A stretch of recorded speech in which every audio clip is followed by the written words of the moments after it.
லோகேஷ் அவர்கள் பற்றி பேசும்போது சட்டில்டாக நடிக்கிறார் இவர் அப்படின்ற ஒரு டேர்ம் வந்து இன்டர்நெட்டில் நிறைய பரவிட்டே இருந்துச்சு. ஒரு சைடு வந்து இவர் வந்து மெத்தட் ஆக்டில் நடிக்கிறாருன்னு சொன்னாங்க. லோகி அவர்கள் வந்து ஸ்டார்டிங்கில் எல்லாமே என்ன சொன்னால் இவர் வந்து சட்டிலாக நடிச்சிட்டு இருக்காரு. அது வேற யாராவதால பண்ணியிருக்க முடியுமா அப்படின்றதே என்னால் யோசிக்கவே முடியாத கேரக்டர்ஸ் அது.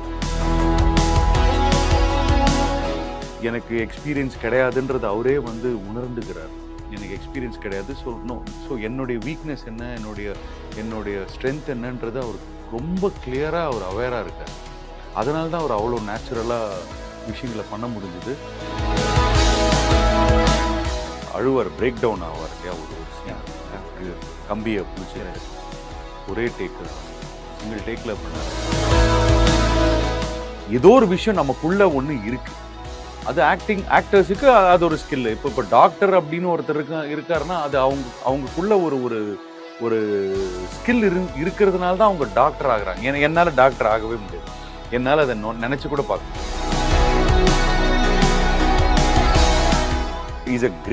Is not only a great director, is a great ஆக்டர்னு நிரூபிச்சு. டிசியில் வந்து எல்லாரையும் தாண்டி ஒருத்தரை மட்டும் நீங்கள் இந்த கேஸ்ட் அண்ட் க்ரூ எல்லாமே தூக்கி வச்சு கொண்டதுன்னா அணியை மட்டும்தான். ஏன்னா அனிருத் அவர்கள் உங்கள் எல்லாருக்கும் மியூசிக் போட்டிருக்காரு, எல்லாருக்கும் போட்டிருக்காரு, பச்சைவாதமே இல்லாமல் போட்டிருக்காரு. அவரு மியூசிக்கு அன்பிலீவபிள். அவர் தான் செட் பண்ணார். எக்ஸ்பெக்டேஷனே அவர் தான் செட் பண்ணார். அனிருத் சார் வந்து இந்த படத்தை வந்து வேற எங்கேயோ கொண்டு போய் வச்சுட்டாரு. அதுதான் இந்த படம் ஏன் எவ்வளோ பெரிய ஹிட் ஆச்சுன்னா காம்பினேஷன் ஆஃப் டீம் ஒர்க் தான்.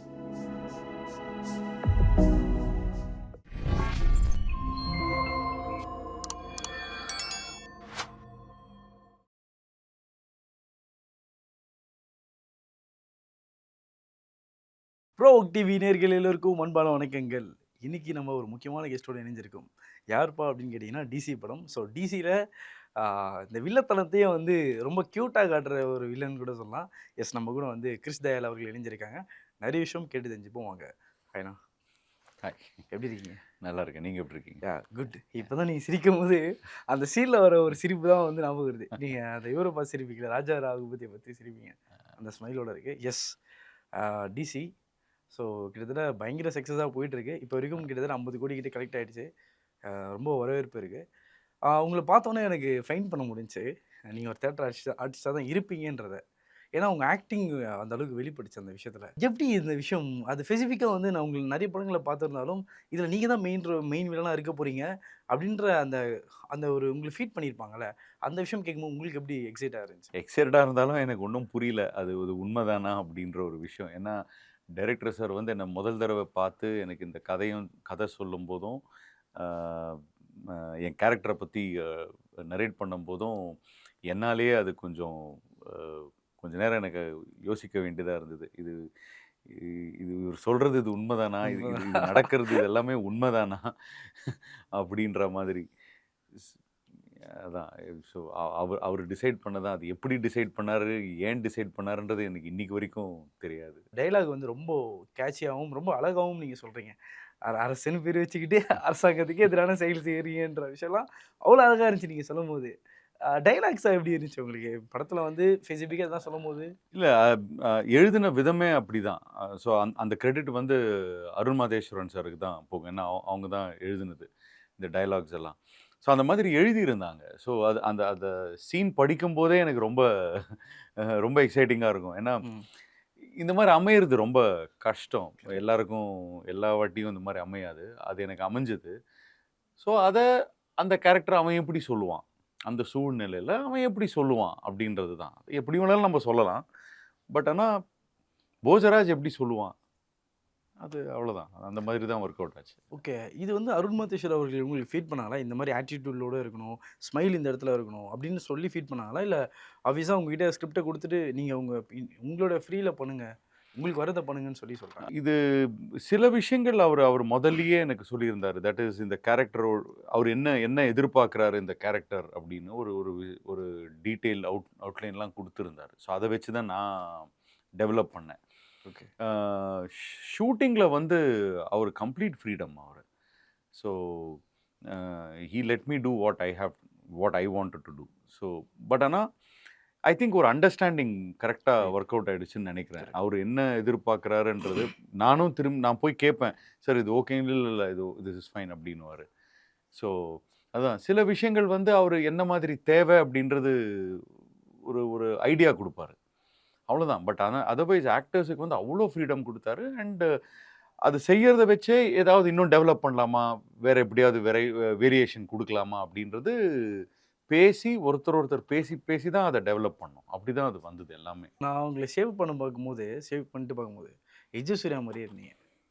எனக்கு அது மேபி எத்தனை பேர் சொன்னாங்கன்னு தெரியல. ஏன்னா அவர் ஒரு சைடு ஒரு ஆக்டிங் அரக்கன் அப்படின்னு சொல்லும்போது, நீங்களும் அந்த நடிப்பில் ஒரு அரக்கனாகவே தெரிஞ்சீங்க. இந்த படம் ஃபுல்லாகவே த்ரூ அவுட் அந்த படத்தில். ஸோ ஆக்டர் கிறிஸ் தயால் அவர்கள் எங்கே இந்த புள்ளியை ஸ்டார்ட் பண்ணார்? ஏன்னா ஒரு தேட்டர் ஆர்டிஸ்ட்ன்றது எங்களுக்கு தெரிஞ்சிருச்சு. பட் இந்த புள்ளி எங்கே ஸ்டார்ட் பண்ணார்? எனக்கு நடிக்கணும்னு ஆசை இருந்தது. நான் ஒர்க் பண்ணிட்டு இருந்தேன். அப்போது ஒர்க் பண்ணிட்டு இருக்கும்போது நடிக்கணும்னு ஆசை. பட் ஆனால் அதை எப்படி அப்ரோச் பண்ணுறதுன்னு தெரியாத ஒரு இதில் எனக்கு ஒரு சந்தர்ப்பம் கிடச்சிது. தியேட்டர் மேஜிக் லேண்டன் தியேட்டர் குரூப்பை பற்றி ஒரு ஆர்டிக்கிள் படித்தேன். படித்தபோது என்னவோ தெரியல, எனக்கு இம்மீடியட்டாக ஒரு இன்ஸ்டிங்க்ட் தான் எனக்கு தோணுச்சு, இவங்களோட நான் போய் சேரணும் அப்படின்ற ஒரு முடிவு ஒன்று எடுத்தேன். என்னுடைய லக் அவங்களோட இணைய முடிஞ்சுது. அதுக்கப்புறமா அவங்களோட ட்ரைனிங் எடுத்தேன். ஒரு 6 மாதம் ஆக்டர்ஸ் ட்ரைனிங் ஒர்க் ஷாப் ஒன்று பண்ணாங்க. ஸோ அதில் நான் அவங்கக்கிட்ட கற்றுக்கிட்டேன் ஒரு 6 மாதம். அதுக்கப்புறமா அவங்க செஞ்ச நாடகங்கள் அப்படியே நாடகங்கள் பண்ணிக்கிட்டு ஆரம்பித்தேன். ஸோ ஒரு நாடகம் பண்ண ஆரம்பித்த போது எனக்கு சந்தோஷமாக இருந்தது, ஆக்டராக ஐ ஆம் ஏபிள் டு டூ சம்திங் அப்படின்னு. ஸோ அதோடு நான் அப்படியே விட்டுட்டேன். சினிமா நான் முயற்சி பண்ணவே இல்லை. அப்போ அது தெரியவும் இல்லை எனக்கு, சினிமா எப்படி ட்ரை பண்ணோம், போய் டோராக போய் சினிமா சான்ஸ் கேட்குறது, அந்த தாட் எனக்கு வரவே இல்லை. ஓடிடி வந்த பிறகு தான் எல்லாமே. ஓடிடி வந்த பிறகு நிறைய ஆப்பர்ச்சுனிட்டிஸ் வர ஆரம்பிச்சது. ஏன்னா நிறைய கான்டென்ட் க்ரியேட் பண்ணுறாங்க இல்லையா? ஸோ அப்போ நிறைய ஆக்டர்ஸு, டெக்னீஷியன்ஸ் எல்லாருக்குமே ஆப்பர்ச்சுனிட்டிஸ் வர ஆரம்பிச்சது. ஸோ அப்படி இருக்கும்போது எனக்கு ஃபேமிலி மேன் சீசன் 2ல் எனக்கு ஒரு பெரிய ஆப்பர்ச்சுனிட்டி கிடச்சிது. அண்ட் இன்ஸ்பெக்டர் ரிஷிலையும் சரி அவங்களை பார்த்துருக்கோம், ஜமாலையும் சரி, ஒரு ஃப்ளாஷ்பேக் சீனில் ஒருத்தருடைய அந்த த்ரோட அந்த கனவை வந்து எப்படி வந்து ஒரு எடுத்துகிட்டு வரணுன்றதுலையும் நாங்கள் பார்த்துருவோம். நீங்கள் இதெல்லாம் ஸ்டார்ட் பண்ணும்போது உங்களுடைய சக கலைஞர்கள் யாருக்குள்ளலாம் நீங்கள் ஒர்க் பண்ணியிருக்கீங்க? இந்த கிளாஸ் டைமில் யாருக்குள்ளலாம் நீங்கள் ஆக்டிங் கிளாஸ் டைமில் யாருக்குள்ளலாம் இருந்திருக்கீங்க? அதை பற்றி தெரிஞ்சுன்னு ஆசைப்பட்றோம். என்னுடைய ஆசான் மென்டர்ஸ் அப்படின்னா ஒரு 5 பேர் இருக்காங்க. ஓகே. முக்கியமாக சொல்லணுன்னா பிரவீன், ஓகே, அதுக்கப்புறம் ராஜீவ், ஹன்ஸ், பசுபதி அண்ட் குமரவேல் அண்ணன். இவங்க தான் எனக்கு குரு மாதிரி. இவங்க கிட்டேருந்து தான் நான் நிறைய விஷயங்கள் கற்றுக்கிட்டது. இன்னும் கூட எனக்கு அது ஒரு பெரிய பாக்கியமாக நினைக்கிறேன் நான். அவங்களோட நான் வந்து ஒரு பழகுனதுக்கும் அவங்கக்கிட்ட நான் கற்றுக்கிட்டதுக்கும் அவங்களோட நான் நாடகங்கள் பண்ணதே ஒரு பெரிய. இப்போ கூட ஒரு நாடகம் பண்ணிகிட்ருக்கோம், ராஜீவ் கிருஷ்ணனோட தான் நாடகம் ஒன்று பண்ணிகிட்ருக்கோம். ஐ திங்க் ஆக்டிங்குன்னு யாரும் கற்றுக் கொடுக்க முடியாது. அது ஒரு எக்ஸ்பீரியன்ஸ் தான். நீ எப்படி ரியாக்ட் பண்ணணும் அப்படின்றது தான் எல்லாத்துக்குமே. இப்போ நான் பேசிகிட்டு இருக்கேன், நீங்கள் அதுக்கு ஒரு விதத்தில் ரியாக்ட் பண்ணுறீங்க, அவ்வளோதான். அதுதான் இப்போ நீங்கள் பேசும்போது நான் ரியாக்ட் பண்ணுறேன், நீங்கள் கேட்ட கேள்விக்கு நான் பதில் சொல்கிறேன். இதுதான், இவ்வளோதான். இதில் ஒரு சந்தர்ப்பம் சூழ்நிலைன்னு ஒன்று போடும்போது நாம் எப்படி பண்ணுவோம், எப்படி ரியாக்ட் பண்ணுவோம், என்ன மாதிரி பேசுவோம் அப்படின்ற ஒரு விஷயந்தான். இதை ஓப்பன் அப் பண்ணுறது தான் ஒரு விஷயம்னு நான் நினைக்கிறேன். அது தியேட்டரில் ரொம்ப பாசிபிலிட்டிஸ் இருக்குது. மெத்தட் ஆக்டிங்கிறது ஒரு பெரிய டேர்மாகவே எல்லா இடத்துலையும் பரவலாக வந்து இதை பேசிகிட்டே இருக்காங்க. ஆக்சுவலாக நாங்களாம் ஜென்ரல் ஆடியன்ஸு, எங்களுக்கு நிறைய விஷயம் தெரியாது. இந்த மாதிரி மெத்தட் ஆக்டாக நடிக்கிறாங்க. இன்னொரு விஷயம் சொல்லணும்னா, ஸ்பெசிஃபிக்காக லோகேஷ் அவர்கள் பற்றி பேசும்போது சட்டில்டாக நடிக்கிறார் இவர் அப்படின்ற ஒரு டேர்ம் வந்து இன்டர்நெட்டில் நிறைய பரவிட்டே இருந்துச்சு. ஒரு சைடு வந்து இவர் வந்து மெத்தட் ஆக்டில் நடிக்கிறாருன்னு சொன்னாங்க. லோகி அவர்கள் வந்து ஸ்டார்டிங்கில் எல்லாமே என்ன சொன்னால், இவர் வந்து ஸ்டட்டில் தான் நடிச்சிட்டு இருக்காரு, அந்த எமோஷனலை கேரி ஃபார்வர்ட் பண்ணலன்ற மாதிரி பாசிட்டிவாகவும் நெகட்டிவாகவும்லாம் வந்தது. இந்த method acting and subtle acting, இதை நீங்கள் எப்படி சார் பார்க்குறீங்க? இதெல்லாம் சும்மா இதெல்லாம் எதுவுமே கிடையாது. ஆக்டிங் தான், அவ்வளோதான். அதுக்கு ஏதாவது ஒரு பேர் பூசி சொல்கிறது தான். எனக்கு பெருசாக அதில் பெரிய ஈடுபாடெல்லாம் கிடையாது. ஏதோ ஒரு விஷயம் நமக்குள்ள ஒன்று இருக்கு.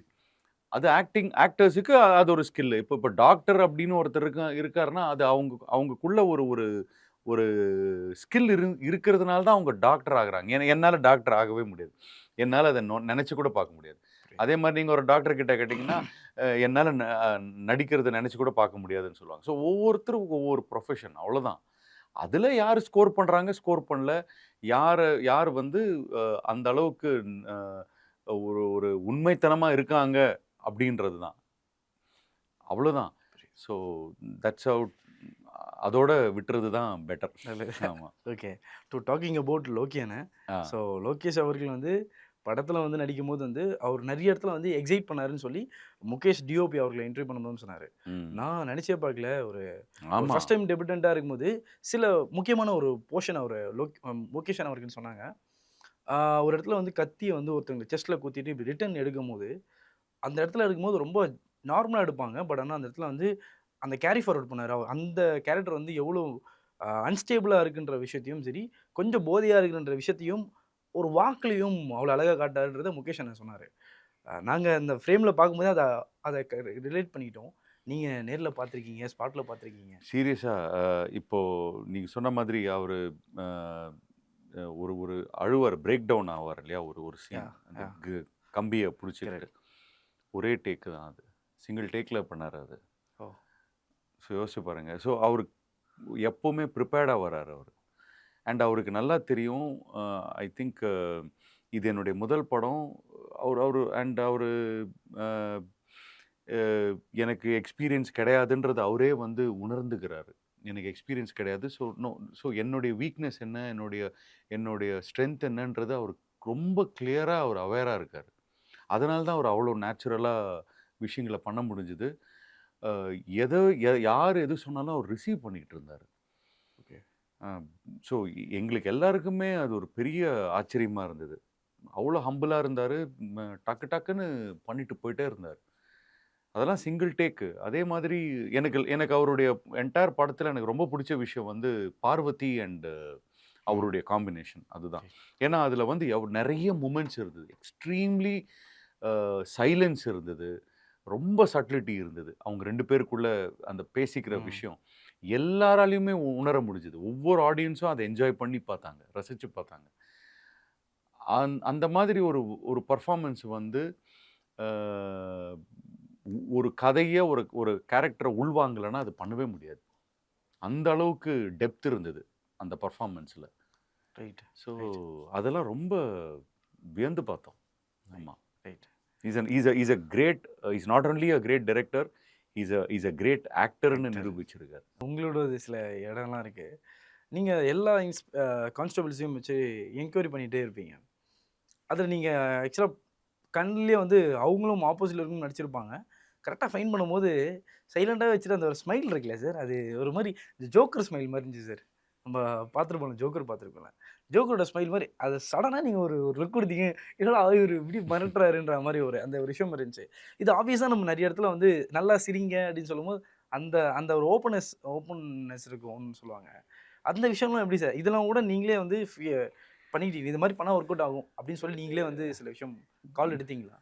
இல்ல அது அ இல்ல அது அ ஒரு ஒரு அது பிரேக் ஆகுறது அப்படின்றது ஒண்ணு ஒரு ஒரு முடிவு பண்ணியிருந்தோம். டைரக்டர் சாரும் நானும் முடிவு பண்ணியிருந்தோம். அவரு சொல்லியிருந்தாரு. அவர் ஒரு ஒரு ஒரு சின்னதா ஒரு ஒரு அவன் அவன் சொல்றான், "ஜஸ்ட் கிவ் அ ஸ்மைல்ன்னு." பட் அந்த மாதிரி ஸ்மைல் குடுக்கணுன்றது பிளானே பண்ணல. ஓகே. ஏன்னா, சிலதெல்லாம் பிளான் பண்ணா ஒர்க் அவுட் ஆகாது. அது நாம மறந்து செய்ற சில விஷயங்கள். அதே மாதிரி அவர நான் தட்டுறது கூட அதெல்லாம் பிளான்டே கிடையாது. அது ரோல் போயிட்டே இருக்கு, கட்டே சொல்லல. ஓஹோ! ரோல் போயிட்டே இருக்கு. ஏன்னா, ம அது ஆட்டோமேட்டிக்கா அதானே வரும். எவ்வளோ நேரம் தான் ஒருத்தன் சிரிச்சுக்கிட்டே இருக்க முடியும்? ரைட். நீ சிக்குன, உன்ன கண்டுபிடிச்சு நீ தான் அப்படின்னும்போது, அந்த போஜராஜா அவன் அடுத்தது என்ன பண்ணுவான்றது தான். அது ஆட்டோமேட்டிக்கா போய் அவன் தோள்ல அப்படி தட்டி, பத்தி சிக்கிட்ட அப்படியே சொல்லாம அது சொல்றது. சொல்றது சொல்றது. அதெல்லாம் அந்த மொமெண்ட் நடக்கிறது தான். சில விஷயங்களுக்கெல்லாம் அர்த்தமே அதுக்கு ரீசனே கிடையாது. கிடையாது. ஓகே. அதேதான் அருண் அவர்களும் நெறைய இடத்துல டீம் எல்லாரும் அதான் சொன்னாங்க. சில இடத்துல வந்து ரொம்ப ஃப்ரீடம் குடுத்திருந்தாரு. நம்ம ஆமா, சுனிலால் அவங்களும் ஆமா, என்ட்ரி பண்ணும்போது என்ன சொன்னாங்க, ரொம்ப ஃப்ரீடம் இருந்துச்சு. ம். எல்லாரையும் செட்டையும் அழகா பார்த்துட்டாங்க. ஆமா. லெட் யூ டூ அப்படின்ற மாதிரி தான் எல்லாரையும் அப்சல்யூட்லி. விட்டுருந்தாங்கன்ற அதான். மாதிரி அவர் சொல்லியிருந்தாங்க. ஆமா. அண்ட் உங்கள் ப்ராசஸ்லேயும் வந்து எனக்கு கிளைமேக்ஸ்லேயும் சரி, அந்த ஒரு பேச்சுலராக இருக்கும்போது கூட இன்னொரு போலீஸ்கார் சொல்லியிருப்பாங்க. அப்போ கூட நீங்கள் என்ன சொல்லியிருப்பாங்கன்னா, நான் ஒரு பேச்சுலராக இருக்கேன்ற விஷயத்த வந்து அந்த டைலாக் மூலியமா ஒரு கன்வே பண்ணுறது. உங்களுக்கு ஒரு நீங்கள் ஒரு விஷயம் சொல்லியிருந்தீங்க ரீசெண்டாக இன்டர்வியூவில், நான் தனியா இருக்கேன், தனி மரமா இருக்கேன் அப்படின்னா, ஆப்வியஸா எனக்கு ப்ரீவியஸா ஏதோ ஸ்டோரி இருந்திருக்கும். ஆமா, ஆமா. அந்த ஒரு விஷயம் நல்லா இருந்துச்சு சார். நான் படம் பார்க்கும்போது தெரியல. ஆனா ஒரு இன்டர்வியூ பார்க்கும்போது தான் அந்த விஷயம் எங்களுக்கு செம்மையா கேட்ச் ஆயிருச்சு. ஒருவேள ஆமா. ஒரு பயங்கர அடிபட்டவன் தான் வந்து இந்த மாரி ஒரு ரக்கடா மாறுவானா? எல்லாருக்கும் ஒரு கால் இருக்கும்ல சார். அ நான் இந்த மாரி இருக்க காரணம் ப்ரீவியஸா நான் என்னவா இருந்திருப்பேன் அப்படின்றது. ம், ம். அந்த விஷயம் ரொம்ப அழகா இருந்துச்சு. அந்த டயலாகும் சரி, அந்த நீங்க சொன்ன அந்த விதமும் சரி. இதெல்லாம் எப்படி சார்? நீங்க அதெல்லாம் பேசி வச்சுக்கிட்டதா? இல்ல இல்லையே! அது ஒரு ஒரு நம்ப நம்ப பண்ண வேண்டிய ஹோம்வொர்க் இல்லையா? ஒரு ஒரு கேரக்டர் நம்ம பண்றோம்னா, அந்த கேரக்டருடைய பேக் ஸ்டோரி என்னன்றது நமக்கு தெரிஞ்சா தான் பர்ப்பஸ் தேவைல்ல. பர்ப்பஸ். இப்போ பர்ப்பஸ் இல்லன்னா ஒண்ணுமே இல்ல. இல்லன்னா லைனா தான் வரும். ஒ இந்த லைன் நீங்க சொல்லுங்கன்னா, அந்த லைன் அப்படியே தான் வரும். அதுக்குள்ள டெப்த் எப்படி வரும்னா, அதுக்கு நம்ம தேட வேண்டியது இருக்கு. இவனுடைய நான் சொன்ன மாரி பேக் ஸ்டோரியில இவன் சின்ன வயசுல இவன் எப்படி இருந்திருப்பான்? அ இவன் ஒண்டிக்கட்டையா இருக்கான். ஃபேமிலினா வீக்னஸ்ன்னு சொல்றான்னா, அப்பன்னா அவனுக்கு ஏதோ ஒண்ணு நடந்திருக்கு. அவன் ம். ஃபேமிலில ஏதாவது நடந்திருக்கும். அவங்க அப்பா, அம்மா மேல அவனுக்கு ஏதாவது கோபம் இருக்கலாம். அ அதனால அவன் பிரிஞ்சு வாழ்ந்துட்டு இருக்கலாம். இதெல்லாம் தான் நான் எழுதுனது. எழுதி அது ஒரு விஷயம். அதுக்கப்புறமா தான் மேனரிசம்ஸ் வரும். அ இதனால அவன் எப்படி பாதிக்கப்பட்டிருக்கான்? பாதிக்கப்பட்டதுனால அவன் அவன் அவன் எப்படி பேசுறான்? ஒருத்தர்கிட்ட எப்படி பிஹேவ் பண்றான்? அ மேனர்ஸ் என்ன? அ அ அவன் குடிக்கிறவனா? இல்லன்னா சிகரெட் புடிக்கிறவனா? அ தூங்குவானா? தூங்க மாட்டானா? இந்த மாரி ரைட். சில விஷயங்கள்லாம். அத வச்சு தான் அதிலிருந்து வர்றது தான். நீங்க அவ்வளோதான். கைதி 2க்கு லீடு இருக்க மாரி, இங்க டிசி 2க்கு ஒரு லீடு இருக்கு சார். சார் இப்படி யோசிச்சு பாருங்க. இன்னைக்கு நான் ஒரு சடனா தோணுச்சு சொல்றேன். ஒருவேள வந்து உங்களுக்கு ஒய்ஃப் இருந்து, அங்க நீங்க நல்லா நல்ல லைஃப்ல லீட் பண்ணிட்டு இருக்கும்போது, லோகேஷ் அவர்கள் டீம் வந்து எதர்ச்சியா வந்து உங்க ஃபேமிலிய இன்டென்ஷனலா பண்ணியிருக்க மாட்டாங்க. எதர்ச்சியா ஏதோ ஒரு கொலை பண்ணி, ஏதோ ஒரு விஷயம் ஆகி, அத நீங்க ரொம்ப கரமா எடுத்துக்கிட்டு, உங்க டிசி கிட்ட போயிட்டு, "சார் இவனுங்க தான் சார் பண்ணியிருப்பானுங்கன்னு" சொல்லி, நீங்களே ஒரு டீம ஃபார்ம் பண்ணி டைரக்ட்டா புடிச்சு, அதனால தான் நீங்க இந்த மாரிலாம் பண்றீங்கன்ற விஷயம் நீங்க வச்சு நல்லா தான் கதை எழுதுறீங்க. நீங்க கதை எப்படி சார்? எழுதுறீங்க. நல்லா இருக்குல்ல சார்? ஆமாமா. எப்படி வேணாலும் எழுதலாம். நைஸ். எனக்கு ரொம்ப சாட்டிஸ்ஃபையா இருந்துச்சு படம். அண்ட் வந்து அப்படியே நம்ம இவங்களோட வாமிகா உங்களோட போர்ஷன் இருந்துச்சா சார் உங்களுக்கு? இப்போ வாமிகா கேபியோடவும் சில அந்த சீன்ஸ் ஆக்டிங்காவே சரி, சந்திரா சந்திரான்னு சொல்லி த்ரூ அவுட் படம் ஃபுல்லாவே வந்து அவங்களோட ரோல் ம். தான் வந்து ரொம்ப பேச ஆமா, வேண்டிய ரோலாவும் ஆமா. மாறுச்சு. ஒரு ஃபேன்டாஸ்டிக் சைடு ரோல். லோகேஷ் ஆமா, அவர்கள்னா, நீங்க வில்லனாவும் ஒரு சைடு. இன்னொரு சைடு வந்து வாமிகா அவர்கள பத்தியும் நெறைய பேசப்பட்டாங்க. ஆமா, ஆமா. அதெல்லாம் உங்க கூட காம்போ எதனா இருந்துச்சா? ஏதாச்சு? காம்போன்னா எனக்கும் அவங்களுக்கும் காம்போவா இல்ல. பட் ஆனா அந்த கிளைமாக்ஸ் சீன் ஒண்ணு இருக்கு. அதுக்கப்புறமா அந்த கல்யாண மண்டபம் சேசிங் சீன் இருக்கு. ஸோ ம். அந்த மாரி நெறைய இடத்துல பட் அஃப் கோர்ஸ் நாங்கலாம் ஒண்ணா அந்த அந்த இடத்துல இருக்கும்போது வண்டர்ஃபுல் பெர்சன் அவங்க. எக்ஸ்ட்ரீம்லி அது எப்பவுமே நான் எல்லா இன்டர்வியூலயும் சொன்ன மாரி தான். எப்பவுமே சார்ஜ்டாவே இருப்பாங்க. 100% சார்ஜ்லயே இருப்பாங்க அவங்க. ம். ம். அந்த அளவுக்கு எனர்ஜி, அ அந்த அளவுக்கு அ அந்த இடத்தையே கலகலன்னு வச்சுக்கிட்டு இருப்பாங்க. அவங்க இருந்தாங்கன்னா அந்த இடம். ம். பட் கேமரா முன்னாடி அப்படியே மாறிடுறாங்க. மாறிடுறேன். ஆமா. அப்புறம் இந்த படத்தோட கேஸ்ட் அண்ட் க்ரூ பத்தி நான் விசாரிக்கும்போது, எல்லாருமே தியேட்டர் ஆர்டிஸ்ட். ஒரு 70% ஆஃப் ம். ஆக்டிங் ஸ்டேஷன்லேருந்து பாதி பேரு, சிலர் கூத்துப்பட்றையிலேருந்து ஒரு சிலர், அப்புறம் நீங்க உங்களோட இதுல இருந்தும் சிலர்லாம் வந்திருந்தாங்க போல. ஆ இந்த ஒரு விஷயம் எப்படி சார் பார்க்குறீங்க? இப்ப நான் நடுவுல போகும்போது ரீஜிங் புல்ன்னு சொல்லி அதுலேருந்து ஒரு கிளாஸ்ல இருந்தும் சிலர் ம். நடிச்சிருந்தாங்க போல. ம். ஸோ ம். கிட்டத்தட்ட நான் விசாரிச்சபடி ஒரு 3 ஆக்டிங் கிளாஸ்ல இருந்து எல்லாரும் வந்து இதுல பிக் பண்ணியிருக்காங்க. கேஸ்ட் அண்ட் க்ரூஸும் சரி, சைடு ரோல் நடிச்ச, புது மாப்பிள்ளையா நடிச்ச அவங்க எல்லாருமே தியேட்டர் ஆர்டிஸ்ட். ம். ஆமா. அந்த ஏதோ விஷயம் ஒண்ணு நீங்க பண்ணியிருக்காங்க. எப்படி சார் பார்க்குறீங்க இல்ல ஆக்சுவலா? அது ரொம்ப நல்ல ஒரு நல்லது இல்லையா? அது அ ஏன்னா ஒரு ஒரு எக்ஸ்பீரியன்ஸ் இருந்ததுன்னா, அ எல்லா எல்லா தொழிலுக்கும் அது தேவைப்படுதுல்ல. எல்லா துறைக்கும் ஒரு டாக்டருக்கா இருந்தாலும் சரி, என்ஜினியரிங்கா இருந்தாலும் சரி, எதுவா இருந்தாலும் சரி.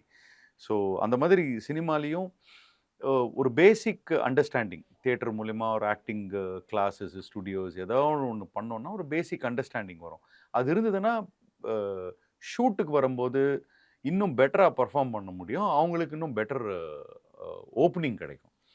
அது முக்கியம்னு நான் நினைக்கிறேன். அது இந்த படத்துல நடந்திருக்கு இல்லையா? இப்ப எல்லா ம். என்டையர் காஸ்ட்டும் வந்து படத்துல one of the best thing is casting அப்படின்னு சொல்றாங்க.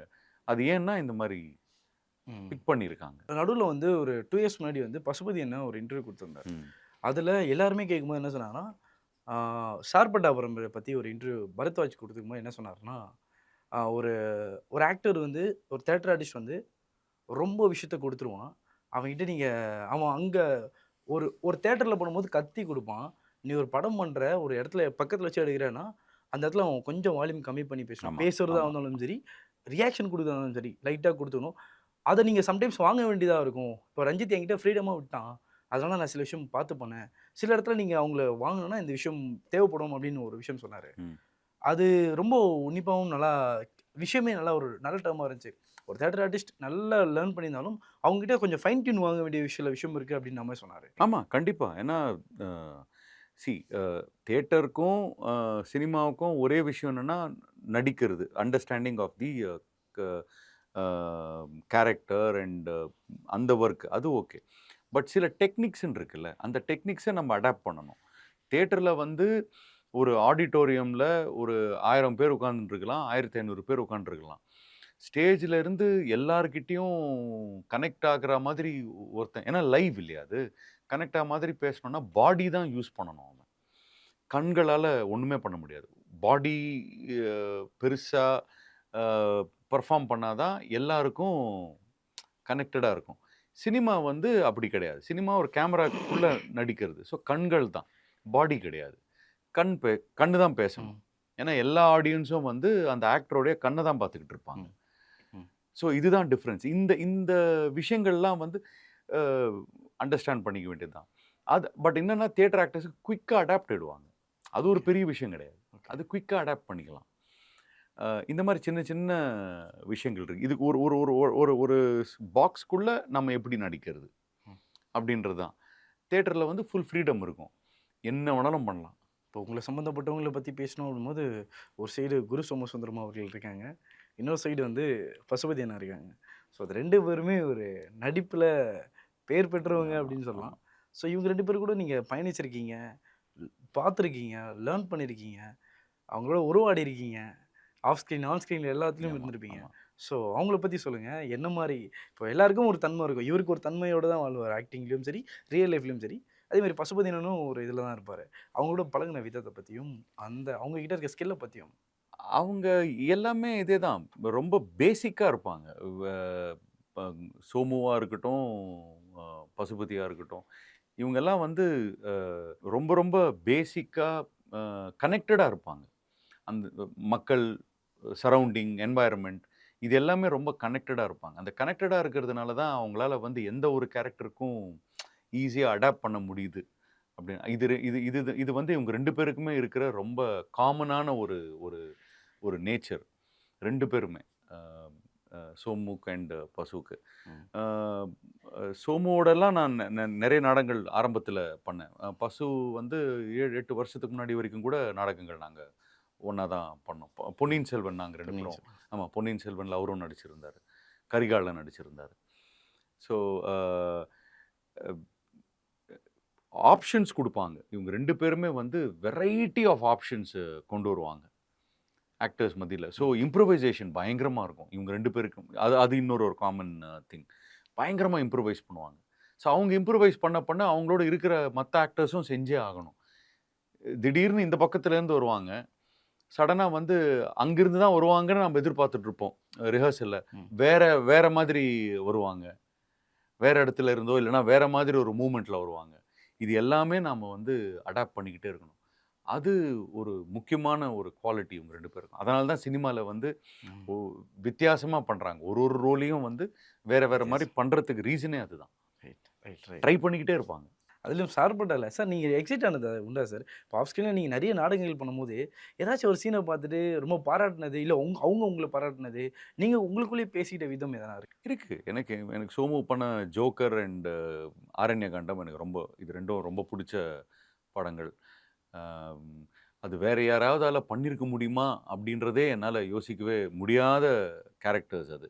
அது அவனால மட்டும் தான் பண்ண முடியும். ம். அப்படின்ற மாதிரி மின்னல் முரளி ஐயோ! என்னமா பண்ணியிருந்தான். ஸோ அந்த மாதிரி. இப்போ பசுபதி எடுத்தீங்கன்னா, எனக்கு வந்து விருமாண்டி ஒரு ஒரு ஸ்டைல்ல பண்ணியிருப்பாரு. வெயில் எப்படி பண்ணியிருப்பார். வெயில் வேற மாதிரி. அதே மாதிரி சர்பேட்டா பரம்பரை எடுத்துக்கோங்க. அது வேற மாதிரி சார் தங்கலாம் நிறைய பண்ணியிருப்பாரு. பேர் பேசாமே விட்டாங்க சார். தங்கலான் வந்து தங்கலான்ல எனக்கு தெரிஞ்சு ஆமா. ஆமா. இது இது இது ரொம்ப இன்ட்ரெஸ்டிங். ஆமா சார். நானும் அவரும் இத பத்தி நெறைய பேசினோம்.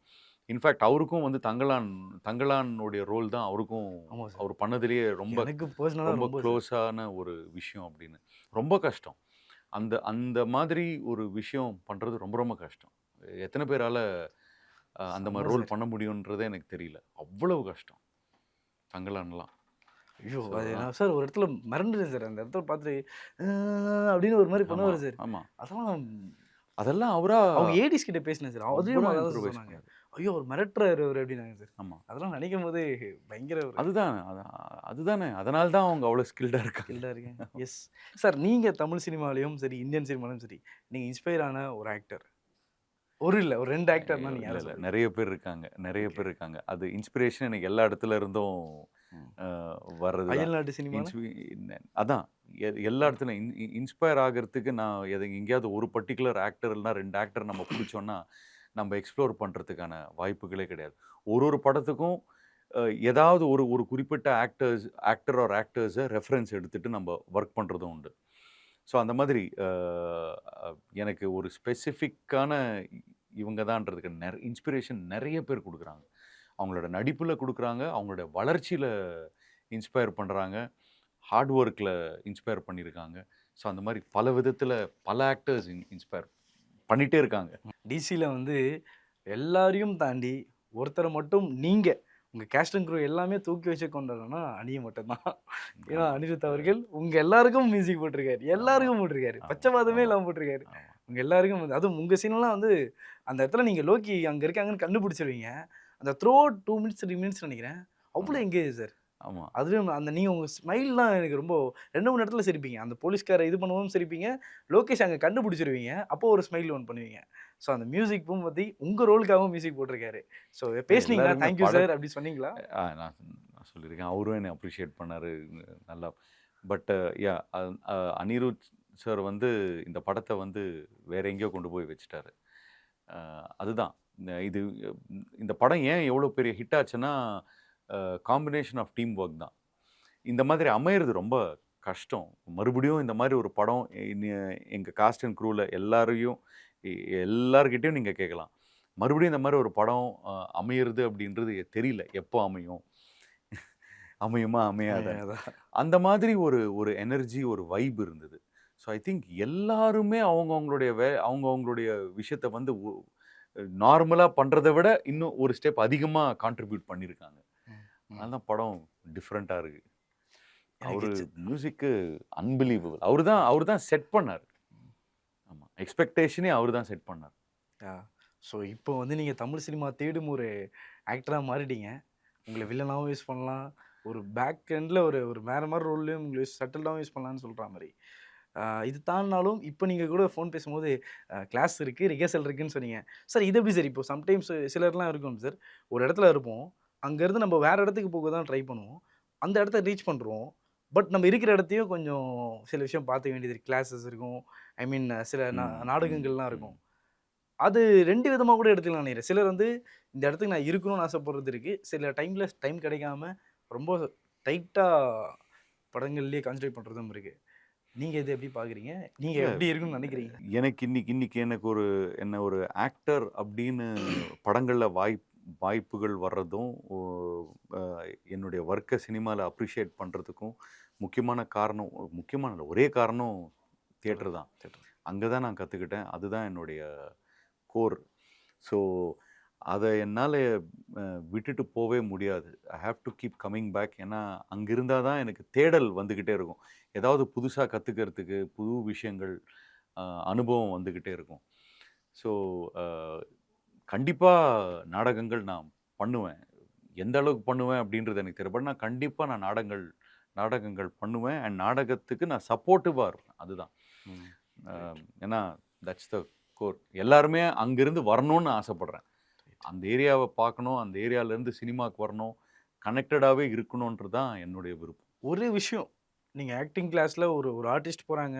இப்போ புது புது ஆர்டிஸ்ட் வராங்க. Instagram மூலியமா சில ஆர்டிஸ்ட் வராங்க. ம். ஆடிஷன் மூலியமா வரவங்க, ஆமா, Instagram மூலியமா ஆமா. வரவங்க இருக்காங்க. இங்கே ரூட்டடாக வந்து இங்கே கிளாஸ் போயிட்டு தான் போகணும் அப்படின்றதும் வராங்க. ஒரு விஷயம் நீங்கள் இதுக்கு இங்கே வந்தீங்கன்னா இந்த விஷயத்தினால நீங்கள் இங்கே அச்சீவ் பண்ணுறதுக்கான பாசிபிலிட்டி நிறைய இருக்குது அப்படின்னா ஒரு விஷயம் இருக்கா சார்? ஆமா, ஸ்கில்லு தானே. நீங்க இன்ஸ்டால இன்ஸ்டா அதெல்லாம் வந்து ஒரு மீடியம் தானே. இட்ஸ் அ சோர்ஸ் மீடியம் தான். பட் கோர் எங்க? கத்துக்கிறதுக்கு இன்ஸ்டா உங்கள கத்துக் குடுக்க போறது இல்லையே. இன்ஸ்டா வந்து உங்களுக்கு ஒரு பிளாட்ஃபார்ம். நான் இப்படிப்பட்டவன் ஒருத்தன் இருக்கேன். நான் நடிக்கணும்னு ஆசைப்படுறேன் அப்படின்னு நீங்க ரீச் அவுட் பண்றீங்க. இண்டஸ்ட்ரிக்கு, சொசைட்டிக்கு. பட் அதுக்கான திறமை எங்கிருந்து வர்றது? இன்பார்னா இருக்கலாம். ஒருத்தர் திறமைசாலியா பிறந்த உடனே திறமைசாலியாவும் இருக்கலாம். அவங்க அத நம்பலாம். நம்பி வரலாம். அதுல எந்த இதுவும் இல்ல. பட் ஒரு ஆக்டருக்கு தியேட்டர் வந்து ஒரு பேசிக் ஒரு ஐடியா கிடைக்கிறது அந்த அந்த ஸ்பேஸ் அது. தியேட்டர் பண்ணணும்னு அவசியம் இல்ல. ஆக்டிங் ஸ்டுடியோன்னும் இன்னைக்கு நெறைய பேர் கோர்சஸ் எடுக்குறாங்க. Just to give you an awareness தான். அது பண்றது ரொம்ப ரொம்ப இம்பார்ட்டன்ட். ஒரே ஒரு கொஸ்டின் அவுட்டரா தான் சார் இருக்கும். என்னோட ஃபாதர் எனக்கு சொல்லிக் கொடுத்த ஒரு பொண்ணோட ஒரு ரொமான்ஸ் சீன் நடிக்கிறேன், இன்டிமேட் சீன் நடிக்கிறேன் அப்படின்னா, ரொம்ப நல்ல புரிதலோட சொன்னாங்க. உன்னுடைய ஹார்மோன்ஸ்ல சில விஷயம் வந்து உயிர்ப்பிக்கும், கொஞ்சம் இதுவாகும். அவங்க ஆப்போசிட் செக்ஸ் வந்து டிஸ்டர்ப் ஆகாதபடி நீ ஒரு இடத்துல கண்ட்ரோல் பண்ணிட்டு அந்த ஏரியாவை நீ இது பண்ணனா, அந்த இடத்துல அது வந்து உன்னோட அந்த ஹார்மோன் வந்து இதுவாகாது. ஸோ அதை நீ மேனேஜ் பண்ணி கொஞ்சம் பண்ணணும். அந்த இடத்துல வந்து நீ பிரைவேட்டாக ஒரு ரூமில் இருக்குன்றதை பார்க்காம, இது ஒரு ஆக்டிங், இது ஒரு பொருள், இது ஒரு ஆப்ஜெக்டிவ் மட்டும்தான் அப்படின்றத பார்த்து தான் நீ நடிக்கணும் அப்படின்னு என் ஃபாதர் ஒன்று சொன்னார். அப்போது எனக்கு அது அந்த நேரத்துக்கு காலேஜ் டைமில் ரொம்ப ஃபன்னியாக இருந்துச்சு சார். என்னடா இவர் நம்ம அந்த இதை பற்றி தான் சொல்கிறாரு, நம்ம புரிதல் ஆண் உறுப்பை பற்றி தான் பேசிகிட்டு இருக்காருன்ற ஒரு புரிதல் எங்களுக்கு வருது. ஆனால் அதை டெப்த்தாக படிக்கும்போது அது போகும்போது அவர் சொன்னதில் அவ்வளோ ஒரு தெளிவு இருந்ததுன்னு நான் நினச்சேன். ஒரு இன்டிமேட் சீனில் அவங்க ஆப்போசிட்டில் இருக்கவங்க எவ்வளோ டிஸ்டர்ப் ஆகக்கூடாதுன்னு சொல்லி. இதை நீங்கள் எப்படி சார் பார்க்குறீங்க? இதெல்லாம் நம்ம இதில் வருமா சார்? சொல்லிக் கொடுக்கும்போது இந்த மாதிரி விஷயம்லாம் நம்ம இது வந்து இட்ஸ் அ வெரி சென்சிட்டிவான ஒரு விஷயம். ஸோ அது என்ன மாதிரி சீன், என்ன மாதிரி கோ ஆக்டர்ஸ் அப்படின்றது அண்ட் அது ஐ திங்க் அது எல்லாமே டீம் தான். இது வந்து 2 பேர் மட்டும் இல்லையே. இந்த என்டையர் ஒரு யூனிட்டாக தானே அது பண்ணுறாங்க. கேமராக்கு முன்னாடி தான் 2 பேர், கேமராக்கு பின்னாடி என்டையர் டீம் இருக்காங்க இல்லையா. ஸோ என்ன பண்ணணும், ஏது பண்ணக்கூடாது, எப்படி, என்ன லிமிட்டேஷன்ஸ் என்னன்றது it's quite clearly defined and அந்த அண்டர்ஸ்டாண்டிங்கோடு தான் ஆக்டர்ஸ் அந்த சீனியே பண்ணுவாங்க. ஸோ அப்படி இருக்கும்போது அதில் எந்த ஒரு விஷயமும் பிரச்சனை கிடையாதுன்னு நினைக்கிறேன். ஆமாம். ஸோ அவ்வளோதான். ஏன்னா நமக்கு டிஃபைன்டாக தெரியும். இப்போ கத்தி எடுத்து குத்துறதும் வந்து ஒரு லிமிட் தானே. பஞ்சிங்கும் ஒரு லிமிட்டு தானே. உண்மையிலே சண்டை போடுற மாதிரி போய் யாரையாவது பஞ்ச் பண்ண முடியுமா? பஞ்ச் பண்ண முடியாது இல்லையா? அவ்வளோதான். ஸோ நமக்கு அந்த லைன் என்னன்றது நமக்கு ரொம்ப கிளியராக தெரிஞ்சிருக்கணும். தெரிஞ்சதுன்னா அது ஒன்றும் பிரச்சனையே கிடையாது. So much sir. தேங்க்யூ. நிறைய விஷயம் எங்கள் கூட பேசுனீங்க. படத்தை பற்றியும் சரி, உங்கள் நண்பர்களை பற்றியும் சரி, ஆக்டிங் பற்றியும் சரி, தியேட்டர் பற்றியும் சரி, அவ்வளோ அழகாக எல்லா விஷயத்தையும் விவரித்து சொன்னீங்க. உங்கள் நேரத்துக்கு ரொம்ப நன்றி. கண்டிப்பாக நீங்கள் இன்னும் மென்மேலும் பெரிய பெரிய படங்கள் போடும். மலையாள சினிமா உங்களை கால் பண்ணி கூப்பிட்டுருக்காங்க. சீக்கிரம் போயிட்டு அங்கே போயிட்டு உங்கள் தடத்தை நீங்கள் வைக்கணும் சார். Thank you so much. உங்கள் நேரத்துக்கு நன்றி. Thank you very much.